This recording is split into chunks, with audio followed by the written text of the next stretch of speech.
Hi everybody. I am wondering whether to say good morning, good evening, good afternoon. I'm wondering which greeting to give because the registrations we received were from all the continents, from South America, North America, from Africa, from Asia, from Oceania, from everywhere. So I don't know what time it is wherever you are. And so I will just say greetings because greetings then covers everyone. So greetings, everybody. Feel at home, feel welcome. We are excited about this conversation we are just about to have. Please type in the chat and tell us where are you logging in from so that we can acknowledge you and see where you have joined in from. So where are you logging in from? Tell us that, and we shall then have a very warm welcome for you from whichever geography that you are logging in from. So tell us that before I introduce myself, introduce the panelists, the speakers tonight, and introduce what we want to do. All right, Prof. Mbele, you're in the USA, Minnesota. And then we have Wangari from Nairobi, Kenya. We have Kondwani from Lilongwe, Malawi. We have Abby from Nairobi as well. She says, good evening. Yes, it is evening here in Nairobi. I don't know what time it is wherever you are, but come and welcome everybody. You're in the right place. Another Nairobi. We have Pam from Nairobi, Kembo from, Nairobi. Nairobi seems to be taking the trophy here. This is how we roll. This is how we roll. Those of you who are not in Nairobi, not in Kenya, this is how we do things. We show up, we turn up, and it's a very exciting day, evening, night, morning, mid-morning, wherever you are. So happy to have you all and to have this wonderful, wonderful discussion that we're just about to kick in. Susan, you're from Washington, D.C. Yeah, DC, you've not left out the DC. You're from Washington, DC. So welcome. We say karibu, karibu sana for non-Swahili speakers. I don't know how to translate karibu because it's loosely translated to welcome. But when someone says welcome and when someone says karibu, those are two different things. The karibu has more weight, it has more warmth, it has more depth. So karibu sana, karibu sana. Yeah. So let's kick this show off on the road.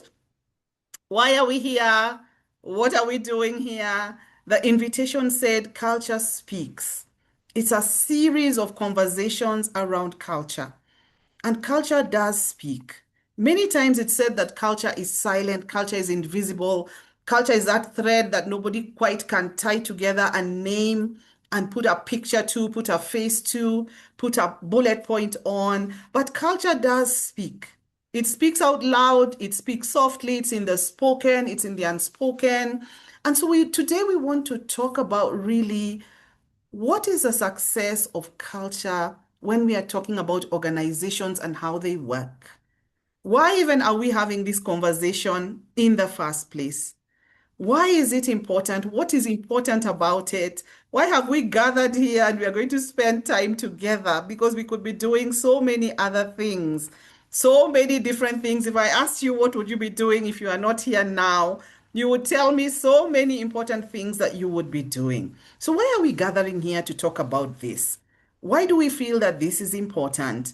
And why is it such a heavy topic with heavy weight, high impact, high substance that has caused us to want to just gather and speak about this, not just today, but in a series of conversations over time? And we'll unpack this layer after layer, layer after layer. People say peeling the onion. And I was going to say we're going to peel the onion, but we hardly ever peel onions. I don't know who came up with that. We cut them, we chop them, we dice them, we slice them. I don't know who peels and peels all onions. We peel oranges. So I'm not sure where that came from. Maybe it's a culture matter and we can delve into it today. And so today with me here, before I introduce myself, I'm the moderator for the day. As you can see, I'm going to be hosting, speaking, and getting this conversation well organized. I have two great, great speakers. These are fabulous human beings. You want to know them. You want to be in their presence. You want to hear from them. And so I will introduce Susan first. Ladies first. Is that a culture thing? Maybe I should ask that question first because we always say ladies first. Is that a culture thing? Should ladies go first or should gentlemen go first? Because we don't know what's ahead. They're supposed to be the protectors, they're supposed to be the leaders. Should it not be gentlemen first? Maybe we can see where this culture came from and what we want to talk about around it and about it. But let me introduce Susan to you. Susan is a global expert. That's what I want to say. She's this distinguished leader and she causes businesses to turn around and to transform.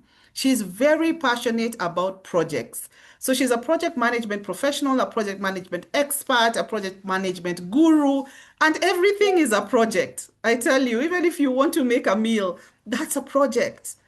What material do we need? What timelines do we need? What resources do we need? What people do we need? What outcome do we need? What milestones do everything is a project. So when you speak to Susan, then you know just how important it is to have a project mindset and to have project management go well. So she works across the globe in different countries. And so culture is a dear, dear subject to her because you can imagine managing a team across geographies, across cultural team. How do you ensure things go well? She's a speaker on this subject and on the subject of leadership, strategy, projects. She's an advisor, a coach. I could go on and on and on and on and on about Susan. And I won't even start to talk about academics. I just want you to know that we have the right professional with us. Susan, please say hi to people before I introduce Prof. Well, thank you. Habari zenu. Welcome, everybody. It's really good to have everyone here from wherever you're calling from. So thank you for just carving out time to join us because as much as we are here to present, we are really here to talk together and discuss your questions and what we bring in. But thank you so much for everyone for coming. Thank you. Yeah, do follow Susan on LinkedIn. She has very many interesting stories that she tells when she travels around the world, meeting different people, interacting with their culture, understanding how culture affects different spheres and different spaces. So please do follow Susan and let's keep connecting. And now it is my pleasure to introduce Prof. We call him Prof. It's Joseph Mbele, but we like to call him Prof. Prof. Joseph Mbele is really a person that thinks deeply, is very reflective, has a lot of wisdom. If you want to know the epitome of wisdom here, it sits. He's been teaching and he's been working in the field of academia and knowledge transfer, capacity building, education, and all of this for a long time. He started his teaching career in the University of Dar es Salaam in 1976. Let me repeat that. 1976. I can gladly say I was here in 1976. I will not ask all of you in this call, where were you in 1976? Because some may say they were not even yet an idea. And so Prof has been doing this for a long time. So he comes with extensive experience, extensive acumen, extensive competence. His passion is in helping people to navigate cultures, to navigate cultural differences. His business is called AfriConnection, AfriConnection. And so he helps people around the world connect through different cultures. How do Africans and Americans navigate culture? Because he's sitting in America right now. He writes, in fact, he's told us right now he's researching and writing a book, writing volumes for academia. He's just been having his head in the writing space. He has written two popular books, and I encourage you to follow him online as well and get the books. It's Africans and Americans Embracing Cultural Differences, and then Chickens in the Bus, More Thoughts on Cultural Differences. So, yeah, we have the right people here with us, and we are going to have this conversation on culture.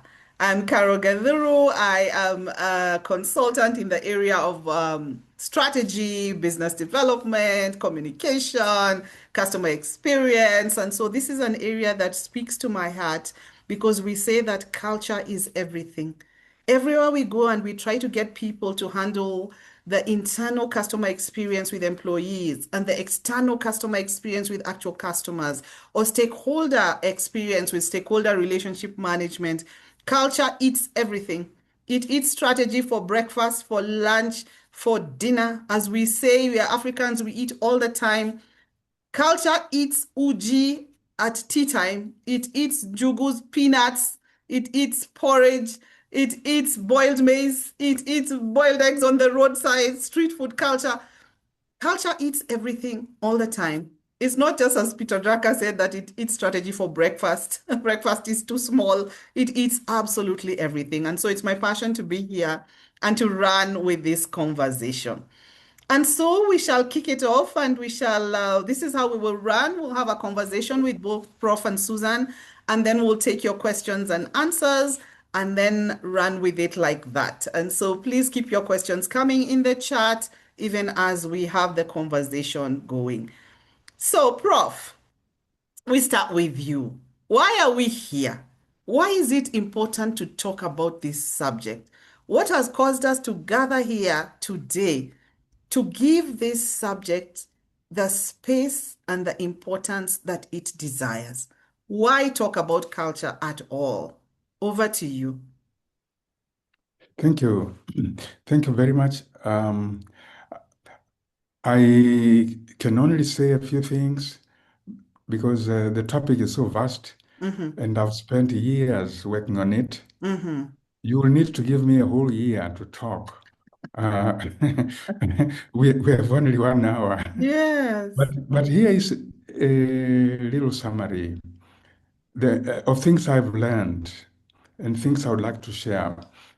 Um, we all grow up in our own cultures. I see, my neighbor here from Malawi, for example, and somebody else is from Denmark, say, just as an example. Yes. And I'm from Tanzania. Somebody else is from Australia. Wherever we grow up, we assimilate the culture, the ways of doing things, the ways of communicating, behaviors which are acceptable and not acceptable. There are so many, many things, and they come naturally to us. We grew up with them, we don't even think about them. And we think about what we do as not just normal, because we don't even think about them or talk about them. Right. They're very normal, just like breathing or walking. And then we get the feeling that they are the norm. So the person growing up in Australia, they really just take it for granted that their ways are the norm. And the person growing up in Malawi feels the same way. They don't even Right. think about it. Yes. Problem comes when we meet. Say you come from Malawi and you go to study in Australia. And I came from Tanzania, I came to study in the USA. That is where problems start. You have all these questions about the people you find yourself among. You wonder why they do this, why they do that, why they did this and it's offensive. They did this and I didn't understand it. They are crazy, they don't have a clue. Of course, they think the same thing about you. Yes. They watch you, they listen to you, they observe the way you do things. You are crazy. You're crazy. Uh, but you are not crazy because what you do is the right thing. This Right. is how problems arise. Right. Whether you are doing international business, Mm. whether you are in a friendship or in a marriage relationship. Mm. Um, so it's this problem that makes me so passionate about trying to find answers and help people. I Yeah. experienced it myself because I came to study in the USA. Yes. And I've been advising Americans who go to Africa to Mm. volunteer, to study, Mm. to work. It's a big problem. Mm. And finally, the biggest problem is, again, people generally don't think about this. right now, I have encountered two American institutions, companies actually. They are trying to set up business in Tanzania. Uh-huh. They are very happy, they're very happy. They think they're just going there and it's going to be like the USA. They are really happy. Uh-huh. And I'm worrying about the mess they're going to find themselves in Right. because they will be talking like Americans, they will be thinking like Americans, and Yes. they're very happy they have an opening in Tanzania. Right. I feel like screaming at them and telling them, wait a minute, Wait you a are getting into minute. serious trouble. Mm, mm. So, to cut a Right. long story short, that's what makes me so passionate. Yes. Yes. And Because, I'm so excited we're having these conversations, right. and it'll be again and again and again. Yeah. Let me stop there for now. All right, I can see why you need a whole year to talk about this. I have really been tickled by how you are so concerned by this cross-cultural engagement and that is going to happen, and that different people will have different thought processes, and yet they're not anticipating that that could be the cause of something deeper. Let me ask you, Susan. Prof has said that sometimes people do things and you think they're crazy. For sure. Even in the workplace sometimes, you look at your colleague and you're like, are you crazy? Are you crazy? What has been your experience with culture in the workplace and people sometimes just absolutely wondering, what is wrong with this person? Yeah, what have you seen? And that then dovetails into why we must talk about this.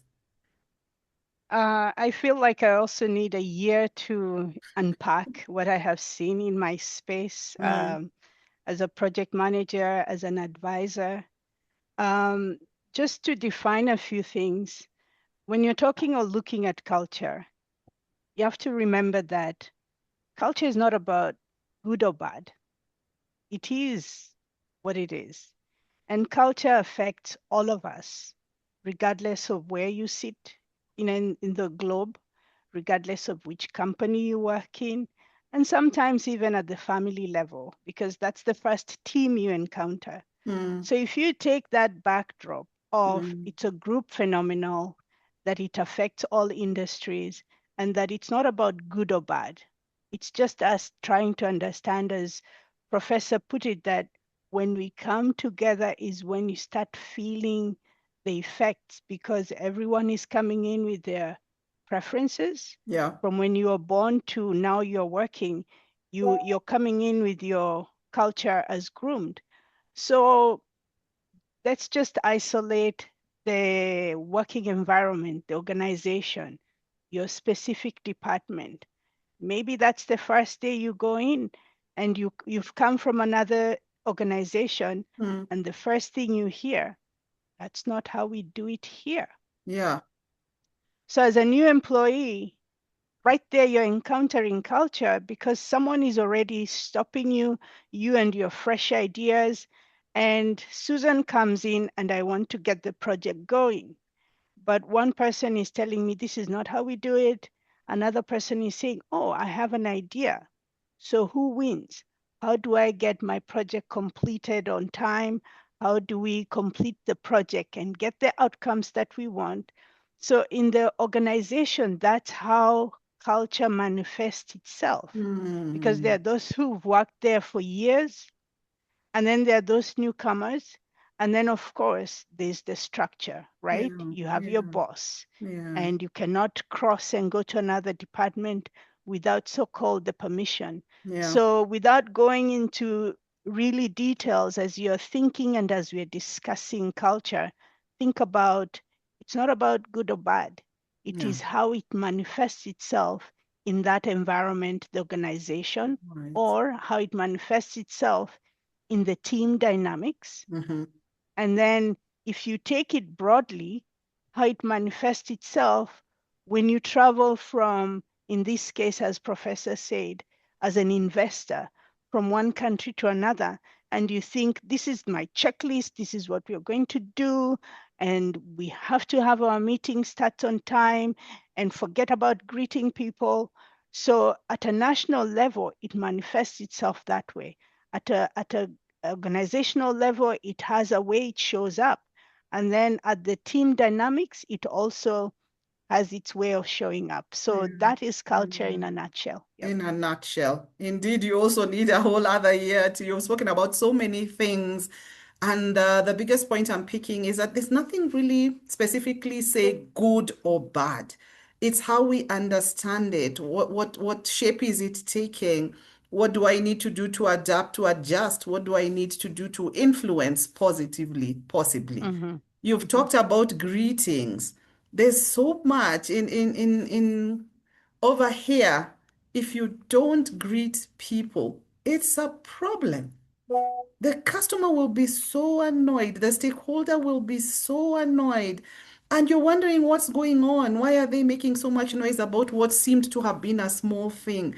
But actually, it's that you didn't greet them. In Swahili, the customer would be saying, Ata hakunisalimia, loosely translated into, they didn't even greet me. So you've gone straight into business. And some cultures are like that. Cut to the chase, be very efficient, go straight into business. And other people are waiting to be greeted and to be affirmed before you even start communicating anything. Prof, let me come back Yeah. to you on this matter. Culture seems to be an invisible thread that ties things together. But sometimes we assume that culture is very visible. And generally, when you talk about culture on this side, people think about dress. If it's Kenyan, they think about a Maasai, they'll think about beadwork and all of these things. If it's down South Africa, they'll think about the Zulus and all their skins and things like that. Or if it's recently, like in this recent World Cup, they'll think about all, Norway and the Norwegians rowing back and forth in celebration and in excitement. So culture is visible, we think, but there's this whole school of thought that it is invisible. Is it visible or invisible? What do you think? Yeah. That's a very good question.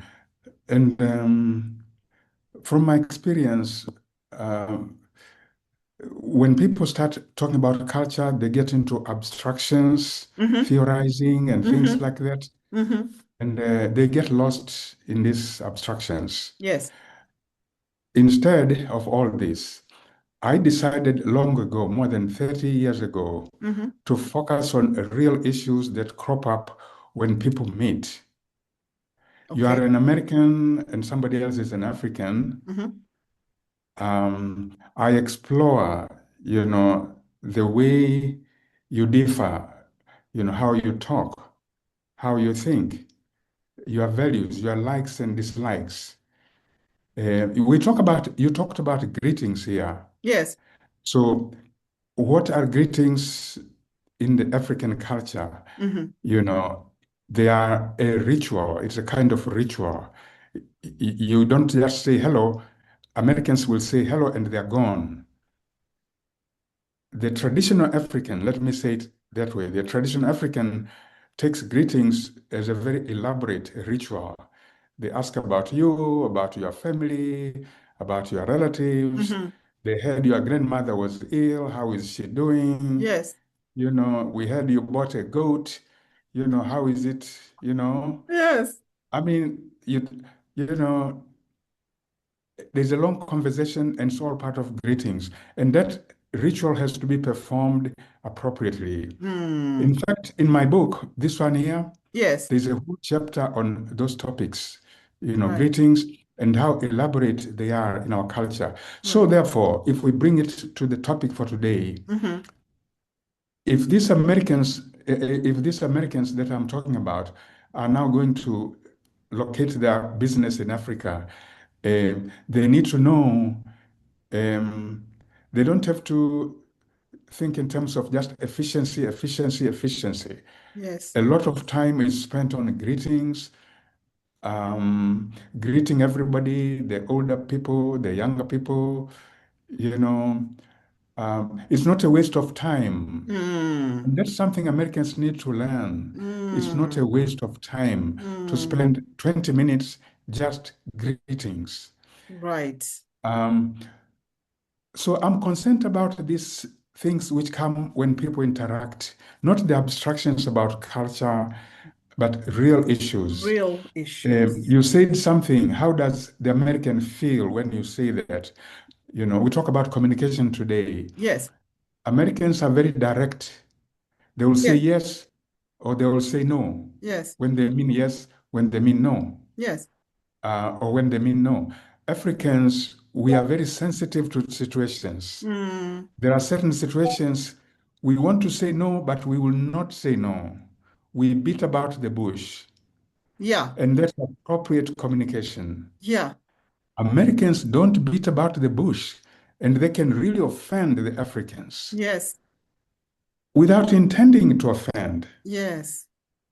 They will say no when you ask them something. And for Africans, that could be very rude. Right. And so you find these tensions arising. So, how do you Mm, do business when you are not aware of what you are doing and the mm, consequences of it? mm, Or when you are not prepared to do what those other people want to do, or the mm, way that when you're not prepared to behave according to the values of the mm, culture you're going to operate in.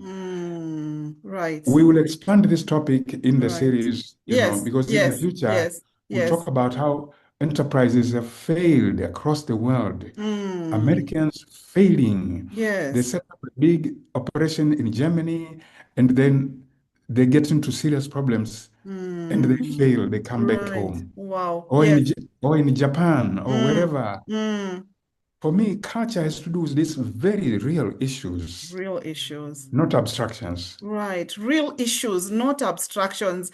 You remind me of an investment fund, an accelerator fund that I was doing work for, and the main funder is an American gentleman. And there was a WhatsApp group, and sometimes he would write things, and I would sidebar and say, "You have not said that." And he's wondering, Carol, what's the problem? What's the problem? I said, you cannot address people like that. We are Africans. This is Kenya. You can't just type like that. Did you press send? I'm asking, you typed this and you pressed send, and he's so clueless. He's wondering, what's the problem? What's the problem? So what you're saying is really real.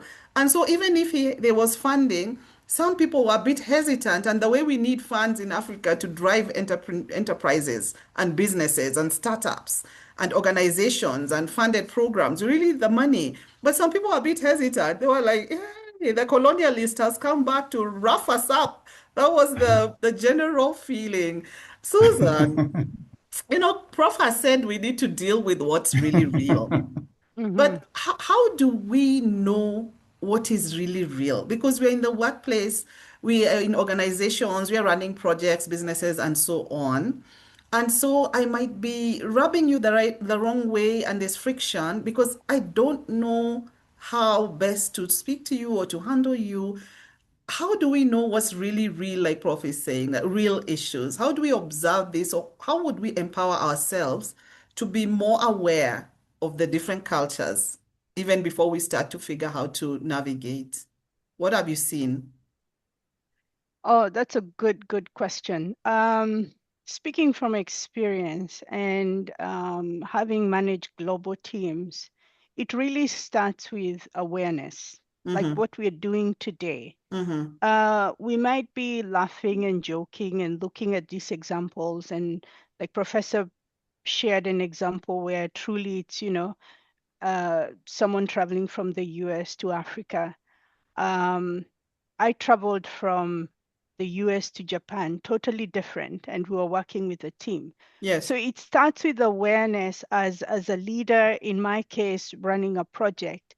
And before you go and jump into the efficiency of trying to get that project going Mm-hmm. with a kickoff meeting and you're looking at the project scope, because most of the projects I manage are IT projects Yes. where you have a deadline, there's an actual business problem you're trying to solve with either the software you're writing. So the idea of being efficient and reporting back and saying we should have the solution in place in 6 months, it's really taking the time up front and acknowledging that I'm working with people maybe from India, some people come from Kenya, other people who are doing design work, they could be in Europe. just acknowledge that we all bring in our differences, we all bring in our preferences, and just asking very simple question. Do Mm-hmm. you go by your first name or last name? Mm-hmm. Mm-hmm. Mm-hmm. And understanding if someone is quiet, we cannot assume they don't know. Right. Maybe they want you to speak to them privately before you just spotlight on them and say, aha, your code was not working. What's going on? So right away, because of that shame, Mm. they shut off. Right. So what is real in a project situation where you acknowledge that people are from different countries, right? Right. Um, Deal with that before you even start on the project. Mm. And someone on the call today might say, okay, I don't work with a global team. I work with people from, the same city. Yes. Is just to acknowledge and say, okay, do we have all of us? And because right now you're dealing with organizational culture, Yes. do we all of us have the understanding of what is expected? Mm. I'll give you one Mm. example. Yes. You might be all working on a project and then suddenly your leadership says everything must be documented. And then you're thinking then saying, with all this documentation, it's going to add more time to what I need to do. Why are we even documenting Mm-hmm. anything? So Yes. from an organizational standpoint, when it comes to culture, is for the leaders to say, maybe because of compliance reasons, it is expected of us to document what we are doing, the output. If you have meetings, that you have summary of meetings, that you have an agenda, so that for compliance reasons, we need the documentation. Right. So as a Right. team, all of you have the same shared understanding of what's expected as opposed to some people are documenting, others are not documenting. So when HR is involved, they're not even sure what the real issue is. And Yeah. that could just be solved by the leaders providing the clarity. And Yeah. this example is speaking about organizational culture. Yes. What Prof was talking about is looking at those intercultural related challenges. So as Mm. today, I know we are defining the why, but anytime you hear culture, take a minute and ask yourself, are you talking about the national culture and how it could impact in intercultural communication? Yes. Or are you talking about challenges you're seeing in your organization and you don't understand? Let's say, for example, as a project manager, you're implementing an enterprise-wide solution and you realize that the finance team, they're on top of everything. But when you Mm. go to the marketing team, you almost have to beg them to do the Mm. very same thing. So Yes. why is it that these two departments, same organization, same project, they will act Right. differently? Right. So I think just to remember, like, yes, it's culture, but what about the culture do you want to understand? Right. Got Yep, it. yep, Got it. yep. Got it. I Yeah, want to ask Prof to weigh in on that a little yeah, bit because there's culture, there's subcultures. You've even talked yeah, about yeah, national culture. I don't know about my yeah, African brothers yeah, and sisters here, but Kenyans, we have a culture of last minute. yeah, It is yeah, madness. You are saying, Prof, are you crazy? I wonder, are we crazy? We wait until the last minute to do our taxes and then the yeah, whole system crashes overnight. And we had yeah, from January to June, 6 months to do this thing. Over yeah, to you, Prof. Please speak into this yeah, matter. yeah. I think it's getting very interesting. All my writings and all my speaking engagements focus on, say, Americans as a people, and then Africans as a people. Mm-hmm. And I don't look at the individual, units within a country, For me, Africa is a unit. Yes, And so I look at things that Africans have in common. yes, And I talk just like that. Susan has read my book, she knows. yes, So I make statements like, when I talk to the Americans, you go to Africa, you be prepared. The Africans are never on time. Mm, You can say the meeting starts at 9. They mm, will say that the meeting will start at 9, mm, and you Americans will be there at 9. mm. The Africans might not be there. They might come an hour, 20 minutes late, 15, half an hour, and you'll be amazed to see that they all have watches, but they don't come on time. Right. And you will wonder why they're wearing these watches. Okay. And I tell Africans who come to the USA, Africans, I don't care whether they are from Somalia or Senegal or Mozambique Yes. or Kenya or Malawi. Yes. I tell them in America, when they say there's dinner at 6, you have to be there at 6. If you are not there at 6, you are disrespecting the host. It's Right. translated as disrespectfulness. Yes. So, so I'm talking about those. But Susan very ably is now making us think about organizational culture. And Yes. frankly, this is a new area for me, Mm, and it's so vitally important. yes. I think in future conversations, we will need to zero in on this. Yes. And back to the two things that have been said here already Yes.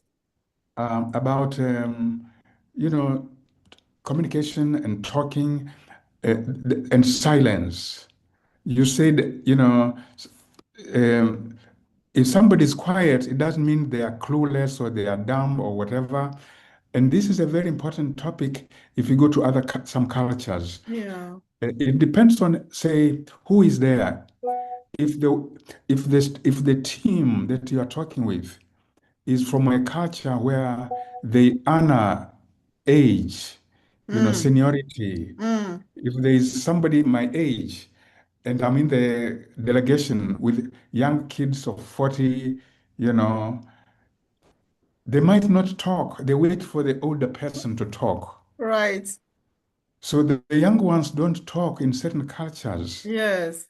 In fact, even us teachers, if we are culturally aware, we teach people from different parts of the world. You'll Mm, find students who are very quiet in the classroom. mm, It's very easy to assume they are dumb, mm. but they are coming from a culture where they don't argue with the teacher, they don't speak, you Yeah. know. Yeah. Um, but American kids are different. They are always Mm. talking and talking and talking Right. and challenging Right. you. Got you. Got you. And Wow. and if you are Yeah. a traditional African, you might say these kids are rude. Mm-hmm. But they come from a culture where, freedom of speech, everybody has the right to express their opinion. It doesn't Yes. matter whether you're young or old. Yes. So in Yeah. business, these issues come up. You have a business meeting between American delegation and the Kenyan delegation. These Mm, dynamics of talking and how people talk, or whether they mm. talk at all, Right. in Got terms of age. But yeah. there's also the issue of silence and how it works in different cultures. Yes. Mhm. Africans in a meeting can be silent for a while and just pondering the issues. Mm. Americans don't tolerate silence. Okay. They want things to be happening all the time, filling up all the minutes. And Right. so imagine you have Americans on one side and Africans on another side, and they're having a business meeting. The Mm. one side values silence in certain moments. The other side doesn't. And they'll keep talking, only to be seen Wow. as rude and to be seen as Wow. disrespectful. Wow. It's a Yeah. disaster. It is. It truly is something to fathom and to think about. I want to ask you something, Susan, but just before I do that, I'm stuck at how Prof has said young kids of 40. Let me just marinate and meditate about his definition of young kids at 40. But the intergenerational dynamic sometimes can cause even the workplace, even community meetings and places of worship and things like that. and the culture around age and what age brings forth or doesn't, or what it commands or doesn't, those cultures can cause conflict even in the workplace and lots of misunderstanding. Susan, this whole thing of African timing, before you say what you wanted to say, I don't like it. My dear Africans in the room, I don't know whether we are going to succeed with this African timing thing. Prof has talked about it, but it's a thorn. It's a thorn. Over to you, Susan. Give us some one or two words before we open the floor. Sure, it's a thorn, and once again, I have to keep injecting project management because everything in my world, like you said, I look at it through the lens of project management, where the timeline is always so defined. But when it comes to time, broadly speaking, and a way to understand it without always looking at it, remember, I'm coming from a position of culture is not good or bad. Your culture is not better than mine, and vice versa. But it's really to understand where does it stem from. Uh-huh. And when you look at different cultures in the world, and I'm speaking from someone who is a certified culture consultant and advisor, is there are cultures out there where they prioritize relationships over tasks. Uh-huh. Meaning, if you come from a culture that prioritize efficiency, you Yes. will get to your task and do whatever it takes to get it done. Yes. Because from the time you were born, from the time from home to school to competitions to you're going on vacation, but you're still answering emails, task, you're really, you come from a society that is task oriented. Mm-hmm. But if you also come from a society that is relationship oriented, you will start your meeting even 5-10 minutes late because you want to make sure you acknowledge the people, Mm. that you say hello, that you just have time to say hello and to check in on the goat example, for Yes. example, Yes. right? So that is a important distinction. And if you use the US, it's heavily leaning towards task oriented. Mm-hmm. It's not been that way, and it's also, it fluctuates, right, as we have more people. But if you look at most of the, let's say, African countries, some Asian countries, right, Yes. they're really relationship oriented. Yes. So if you look at the aspect of time, you might say these people are not on time. But if you look at what has transpired from the time they woke up to when they showed up to that meeting, it's not about them and the task. You Yes. find it's about the collective family. It could be about your neighbor, it could be Mm. about the cousin, it could be about the children, it could be about someone in your neighborhood is sick and maybe they needed, to come and ask you something. And as much as they know you're heading to the meeting, you're like, okay, I'm already late in my meeting, but tell me, Yeah. what's the problem? If you Yeah. look at the same situation from a task oriented, you might need to schedule a meeting because Yeah. it's all about efficiency in how we manage our time. So this is a broad topic. Yes. And to bring it home as to how do I use this information when I'm running project is I just understand who needs to make sure that they're acknowledged. Mm-hmm. How do I run my meeting? If I'm running my meeting with people from a really task-oriented culture, if it's a global team, I might skip the greetings. Not that I know they're not important, Yeah. but if I look at the composition of my team and I say relationship is key, I might just schedule a meeting where all we are doing is just getting to know each other, maybe over a meal. And then day two is when we get into the agenda because you're no longer at that point a stranger, Got but it. you become, yeah. So Got this is it. a dear topic Mm. and I wish we Yeah. had more time, but at least Yeah. it gives Yeah. you, Mm. maybe it puts you in a better position that it's not just as simple as saying they're late. Yeah. there is more to it than just lateness. Yeah. Absolutely, Yep. absolutely. And in the upcoming series, just to let members know, and if you want us to include you in the upcoming series, please check in the chat and send your emails to Susan's email.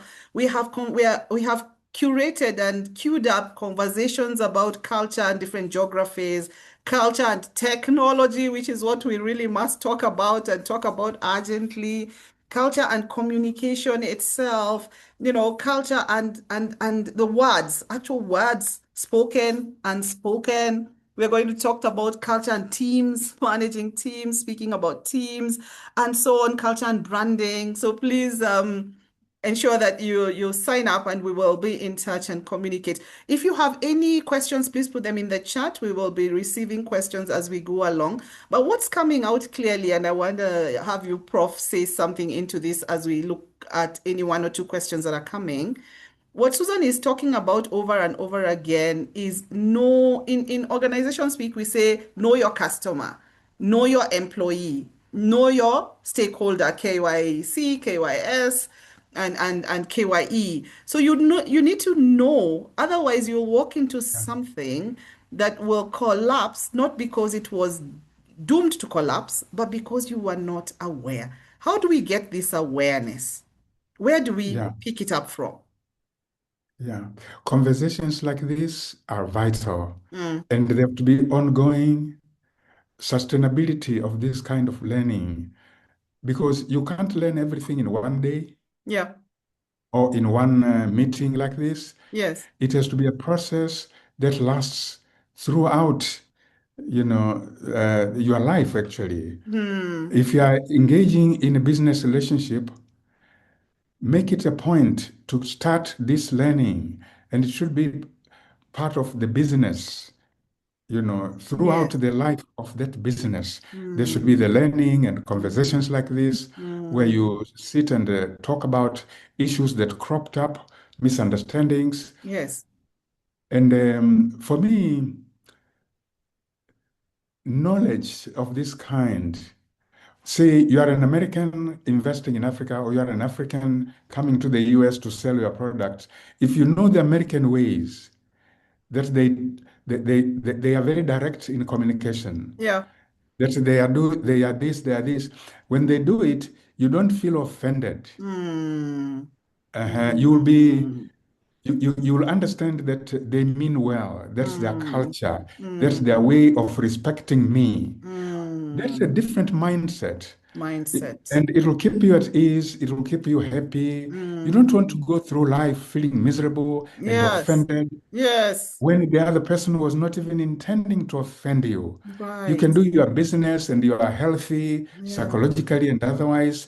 So there Yes. are these types of intangible benefits to Mm-hmm. learning about cultural differences. Correct, correct. I love that. I love that. I refuse to coast through life miserable and being offended by things. No, no, no, no, no, no. Yes, you have spoken. You have spoken like a thousand wise men today. If nothing else, let me learn about culture. Let me understand it so that I don't get pained, injured, and bruised by things as a result of my lack of knowledge and my assumption that the other person has come to just put me down and suppress me. Intergenerationally as well, Susan, in the workplace and in projects and so on. There's a lot that we don't know. And I know one of the series is purely on this. But there's people in the workplace across, there's Gen Zs, the proverbial Gen Zs being talked about. And I'm not one, I'm a Gen X, so we don't understand them. They also don't understand us. You've talked about asking and seeking clarity. How do we minimize the learning gap? Because we are working together. At the same time, we must learn and journey, as Prof is saying. How do we bridge that gap? Because this is it's almost a global problem. Bridging the gap starts with the leadership. Yeah. And I say that because most of these organizations are structured in such a way for good reasons, liability and all, and just the way. And if you're having a massive organization, you just have to structure it where there's always a leader. Yes. When the learning and the knowledge sharing comes from the top down and there's Mm, clarity, it's mm, easier for the people downstream to be able to say, yeah, let's collaborate because it's encouraged, the tools are there, and also time has been allocated for that. Right. So, for example, we are all talking about AI now. And if you were to look at your organization, have your leaders started talking about AI and how they might want to even get into it? Is that an organizational discussion? Because all of us have been put in a position where we have to learn, right? Yes. If you look at the learning from an individual standpoint, we can say, oh, I've tried this tool, I've tried that tool. But if you take yourself out of the equation and then you say that you're in the organization, what have your leaders said anything about the learning Hmm. or the tools or the Hmm. investment? Hmm. So learning in this case, using AI presents an opportunity for all generations at the same time, for us to learn this tool, for us to learn how AI is going to disrupt our workflow, for us to learn how maybe some of my tasks are better done by AI. Yes. But do you, as an organization, have that clarity and the Hmm. blessing? And is it Hmm. being not compensated, but is it being, from a child standpoint, are people who are learning going to be recognized, or is it just, can you share in your department that, oh, I tried this tool? Or are you just doing it secretly and your emails look a certain way? So Right. all that goes into this Hmm. generational way of learning. Right. Yeah, Yep, yep, absolutely. yep. Absolutely. I can see we need another whole webinar just for that one. We are Mm-hmm. coming to the tail end and almost wrapping up this one, maybe in the next five or so. We are having a whole series, as we have said, and so you can queue up your questions, send them in so that we can address them.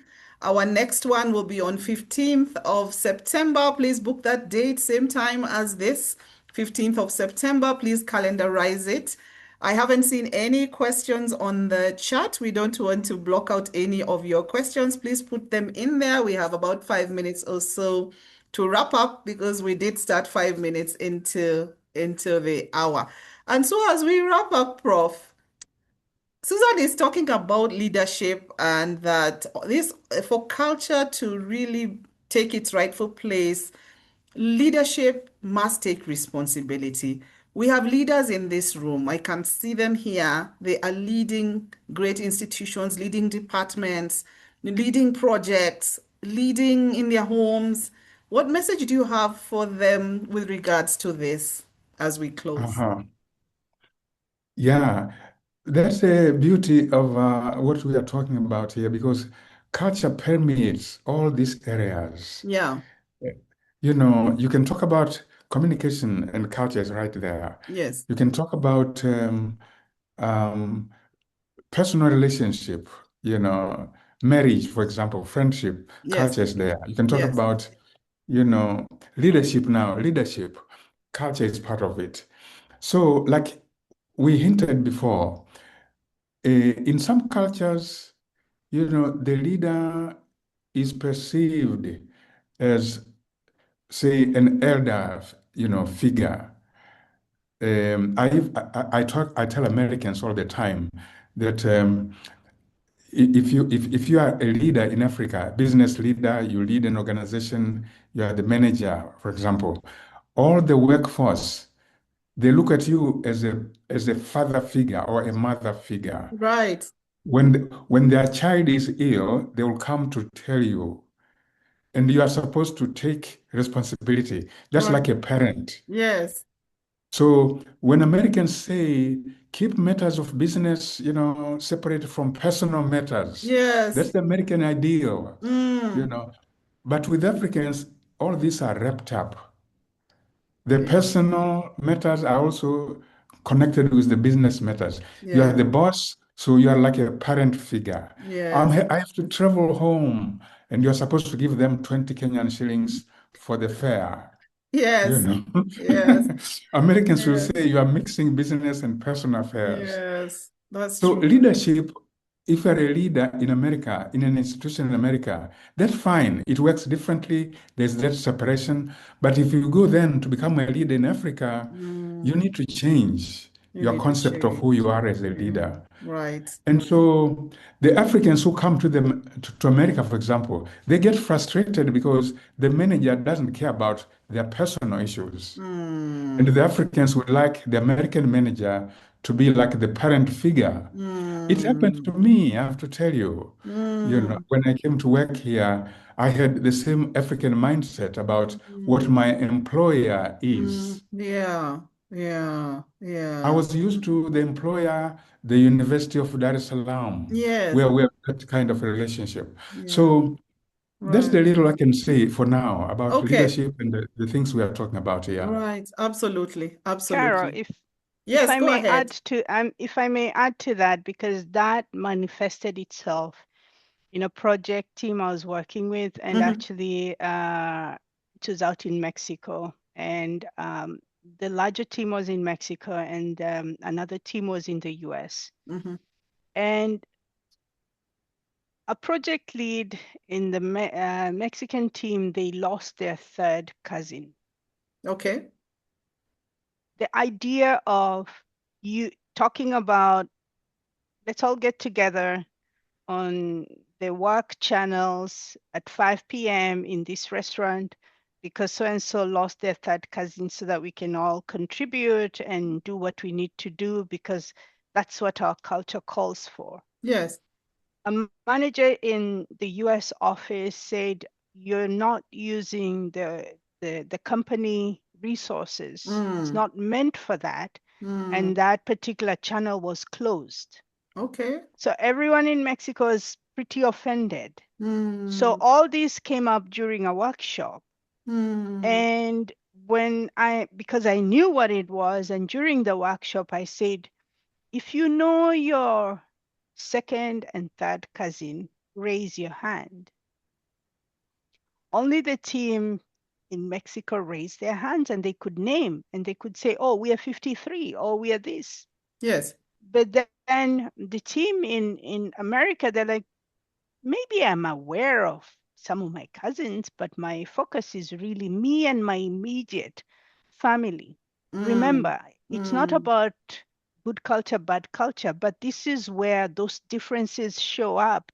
And the reason why we had the workshop is because the idea that a group was not allowed or given space, or that nobody understood the meaning and the importance of a team being able to discuss Yeah.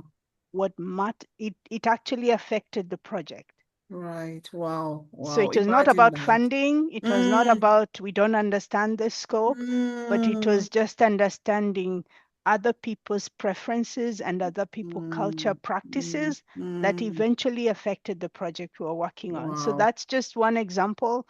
There Yes. are many like that, and I'm looking at the time, and I don't know if any of the participants would just want to unmute and ask the question, because sometimes when it comes to culture, it's even hard to frame your question. You just want to speak it out. So if there's a brave soul out there that would like to unmute, we hear either your question or your comment, or if you've had anything like this, just let us know. Yeah. Wow. What a story, Susan. Imagine that what was going to sink that ship was not a big thing. It was an infrastructure.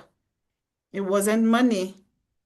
It was just a cultural issue around how do we handle loss?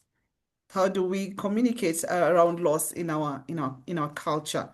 Fancy that. So culture is not invisible at all. It's so highly visible. We take the comment from Pam. Thank you for this enriching discussion. It was inspiring to hear different perspectives on culture. Indeed, very inspiring. Keep it right here. We are coming back with other subtopics on culture. Our big take home today for sure is know your customer, know your stakeholder, know your partner, know your employee, know that person or those people that you are going to interact with. Read up, find out, investigate, ask, ask, ask. Keep it real.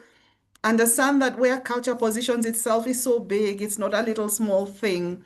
that needs to be ignored. Culture drives almost everything. We need to keep it not abstract and theoretical, just keeping it real and navigating in this world with such joy and keeping away all kinds of things that will cause us distress because we didn't take the time to know and to understand those that we are relating with. I think those are our big take homes for today. Your final word, Susan, then your final word, Prof, and then we tell everybody bye bye and they can go off into the day if it's daytime for you, or we can go off into the night if it is nighttime for us. So, Susan, your last words in around 30 seconds also. Thank you for coming. Culture matters regardless of which industry you work in, regardless of your position. So just do yourself a service and just educate yourself about it because it's a deal. It's a game changer. Thank you. Right. Culture matters and it is a game changer. Abby says, great discussion. I see culture goes beyond just our organizations. Looking forward to the next webinar. Yes, yes, Abby, looking forward. You know, we are global citizens. We must prepare ourselves for the world. Kondwani says, absolutely wonderful discussion, very insightful. Prof, please let us know your last words and then we can um, kiss everybody goodbye. I wonder whether kissing people goodbye is a cultural Yeah. thing or not, but we can kiss everyone goodbye. Yeah. These issues we are raising, and there are many, many, many, many more, are unavoidable. Mm, We live in a global village now. You mm, can't hide, they will affect you whether you like it or not. So better yes, be prepared. Learn and learn and learn. That's the only way to go. right. Learn and learn and learn. It's unavoidable. It's the only way to go. And with those wise words, thank you so much for coming, everyone. Thank you for being here. Please connect with us. Let's keep the conversations going in our workplaces, in our homes, in our communities, around Africa, around the world. We are here to ensure that we live well. As Prof said, we live soft life, very soft life. We are here for soft life and to enjoy it and not have culture take away from that. So bye all, be blessed, and we shall see you at the next session. Thank you for coming and have a good Thank you. time.